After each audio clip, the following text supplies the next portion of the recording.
Good morning, everybody. This is Joyce Graff. I'm with the Brookline Senior Center, and I teach the quilting class there.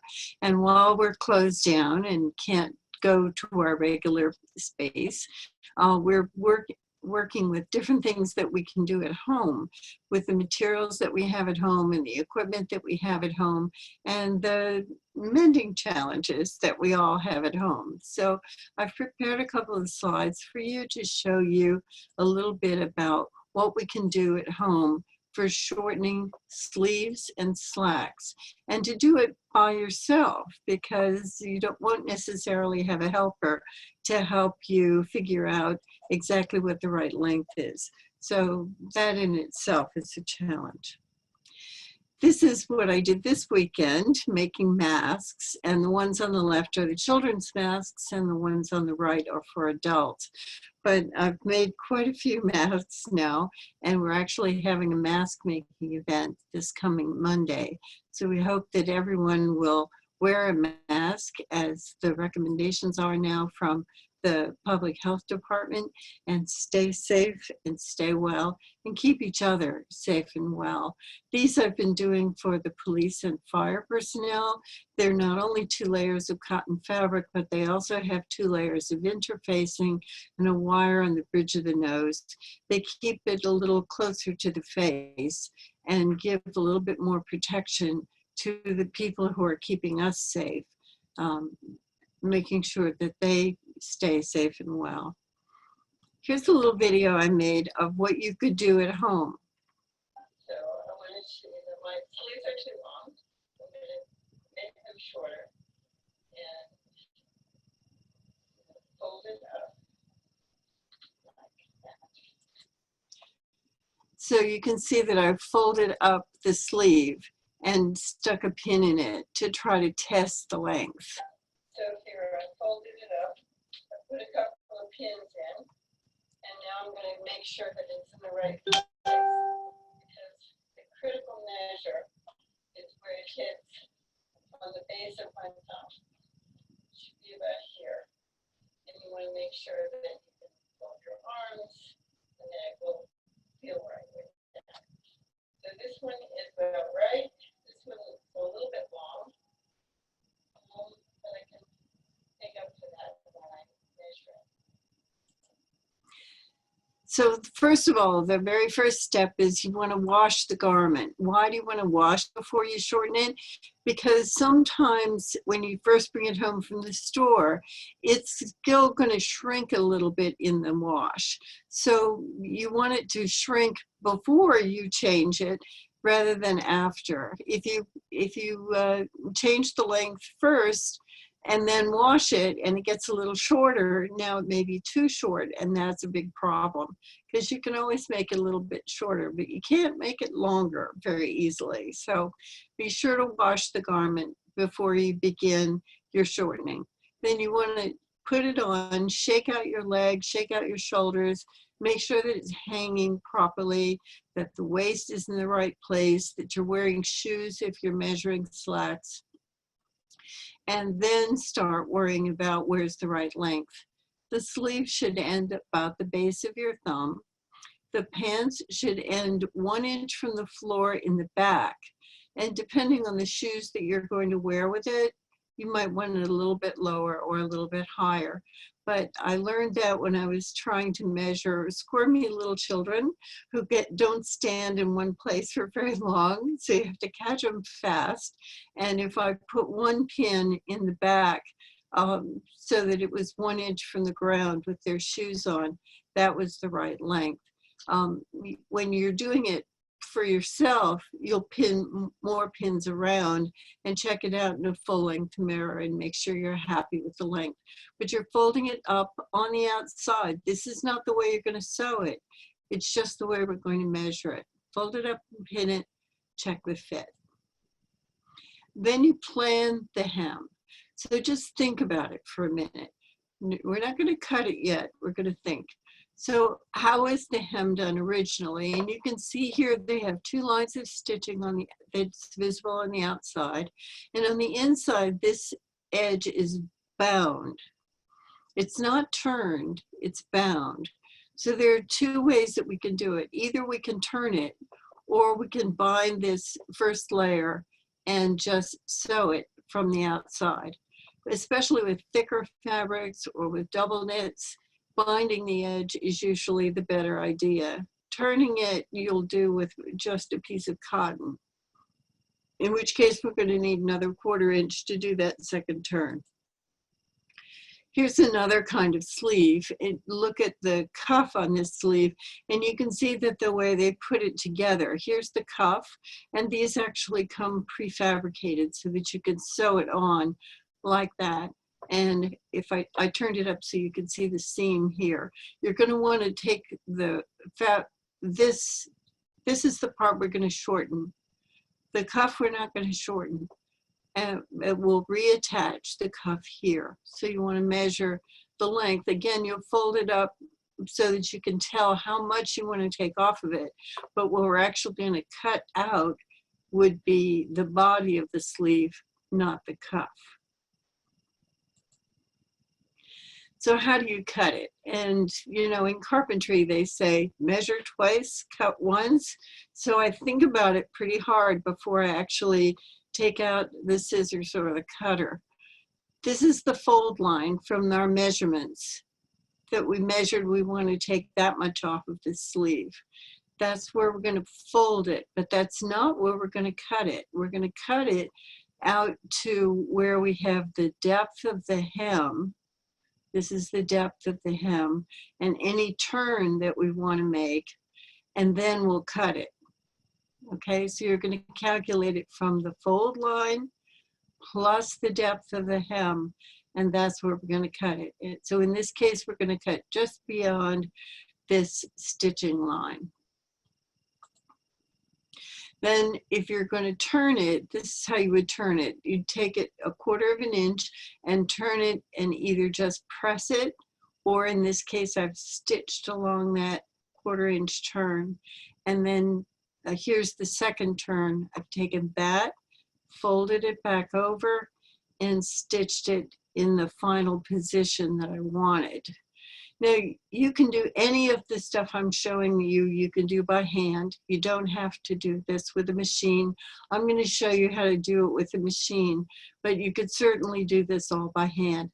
If I were doing it by hand, I would turn this and just press it. I would not put this line of stitching in. And then when I do the second turn, I would hem stitch it here. So do a tiny little stitch, probably a blind stitch along here to hold the hem in place. Then we're going to bind this raw edge like we saw on the original sleeve. Sometimes turning it twice is going to be too bulky. If you're dealing with corduroy or a nice thick wool, then it's going to be too bulky. And if it's too slithery, like this sleeve is, this is a sort of a silky feel double knit, you can deal with it in a different way. This is a bound edge. Another one that's even less bulky is a needle turned edge, like the edge of a scarf. If you have a nice scarf, it has a teeny tiny little hem that's maybe 1/8 inch. And that's like turning it over your needle twice. So that's what's called a needle turn. And you could do it that way, or in this case, we're going to bind that raw edge, turn it once, and stitch it in place. And I do that a lot with slacks. Those of you who've been with me at the Senior Center have seen me do that when people bring in slacks that are too long. We'll usually just zigzag the edge of the fabric and turn it once and stitch. So measure twice, cut once. We're going to cut along that edge. And here I'm doing it with a rotary cutter on a green board. This is a very nice, efficient way to do it. You want to make sure that the edges of your sleeve are lined up neatly against one of your lines. And you can cut it. Yes, you can do that with the scissors. There's no question of that. But this is just another option. Choosing a thread color. So normally you would go to the store and buy the perfect thread to match it exactly. But in these times, we don't always have that option. So what I did was I looked on my thread board and said, what do I have that's sort of in the right vicinity? And the one I chose is actually this one. You're usually better going a little bit dark rather than going light. You see how much contrast there is there? You would see those stitches pretty well. Whereas this one is going to blend in a little bit better. It's not as vivid as this choice, and these two light ones won't be too visible. So this is the one I chose. Binding it, you can bind this by hand or by machine. This is one of those basic embroidery stitches. If you ever did embroidery stitches, you just go over and horizontally, over to the edge and horizontally, and it keeps it from unraveling. So this little thread that you see that's about to come out here, by going over, we're going to hold that guy from unraveling and therefore keep the fabric from unraveling. This is a serger. It's a different kind of machine. This is not a standard sewing machine. You can see it has 4 spools of thread here. So it's complicated to thread, but this is a nice one. It's an Elna that I got for myself not too long ago. And particularly if you work a lot with double knit fabrics, it's really great for that. But it is a little complicated, certainly not something that you have to have. I lived without one for a very long time, but for certain projects, it's really neat. This is the cutter. It actually cuts at the same time that it sews. So it makes this nice, neat edge and cuts off the extra fabric. So you can see it has some measurements here for how much you want to take off. I wanted to take off more than that, so I put this piece of tape here to show me where I want the edge of the material to be as I'm feeding it through the machine. So it cuts off that bit of fabric that I wanted to cut off, and I guide it so that my cut edge is going right there in the cutter. This is the scissory part, and that's the stable part. And I used a little measuring stick to figure out exactly where that piece of tape should be. Just a little piece of masking tape. But you can see that nice bound edge now that we can easily stitch into place, and it will keep the material from unraveling in the future. So here it shows again that the serger is going to cut and sew at the same time. Here I'm measuring the distance between the cutter here and the tape here. So this, I would take 1 inch of fabric off at the same time. Now this is for a regular sewing machine. This is called a binding foot. And again, if you don't have one, it's by no means the end of the world, but I find it a really handy gadget to have. Instead of just plain zigzagging, where your needle is just going back and forth and zigzagging its way down.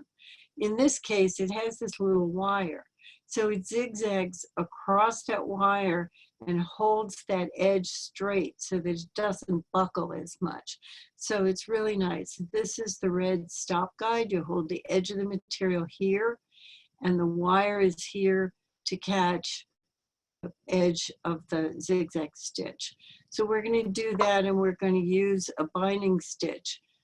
These are the options that are available on my machine. Your machine may have more or fewer options, but I'm choosing this one. This is that binding stitch like you saw in the embroidery one that I showed you before, where you have a horizontal line, but then you have this going out and across the wire and holding the edge to keep those last threads from unraveling.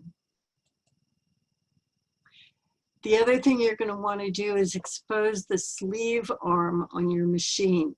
So here you see me pulling off the toolbox from the machine, and exposing the sleeve arm. And that's why they call it a sleeve arm, because you can put the sleeve right over the end of the arm of your machine. And now we'll be able to stitch all the way around this sleeve without having to stand on our head or do anything special. And we're not going to sew the sleeve together. That's always the danger. If you don't use a sleeve arm, you could sew the two sides of the sleeve together, and then you wouldn't be able to get your arm in it so easily. So it's best to expose the sleeve arm, hook the sleeve right over the arm, and now we can sew all the way around that circle with no problem at all. And there you see my binding foot in place, ready to go. And this is what it looks like when we're done. Very much like that embroidered edge that we saw before. Over to hold the last thread, and horizontally to get a good grip on the healthy part of the fabric. So when you've done that, you want to fold it, you want to press it, you want to stitch it, just straight stitching right around. And I would use a pressing cloth on this bit of fabric. This is the kind of fabric that is not going to appreciate too much heat from the iron. So what you do is you dampen a cloth. Any old cloth will do, as long as it's clean. Doesn't matter what color it is or how wonderful it is. This is just an old slice of an old t-shirt.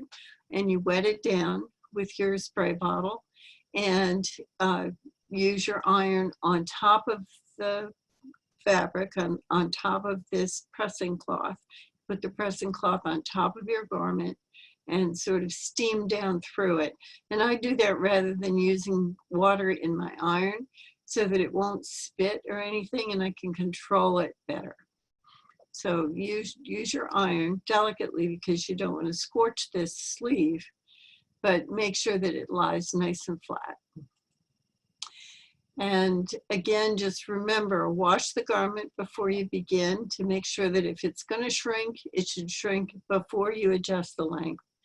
Shake out your leg and shoulders to make sure that it's hanging correctly, that the waist is in the right place, and that you have shoes on that are the same height that you're going to wear when you wear those slacks. The sleeves should end at the base of your thumb, and the pants should end about 1 inch from the floor in the back. Okay, so have fun and shorten your sleeves and slacks all by yourself. Thanks so much for joining us, and I hope you'll join us again for another lesson from the Brookline Senior Center Quilting Group. We call ourselves the Brookline Bees, and please feel free to join us anytime. Thanks so much.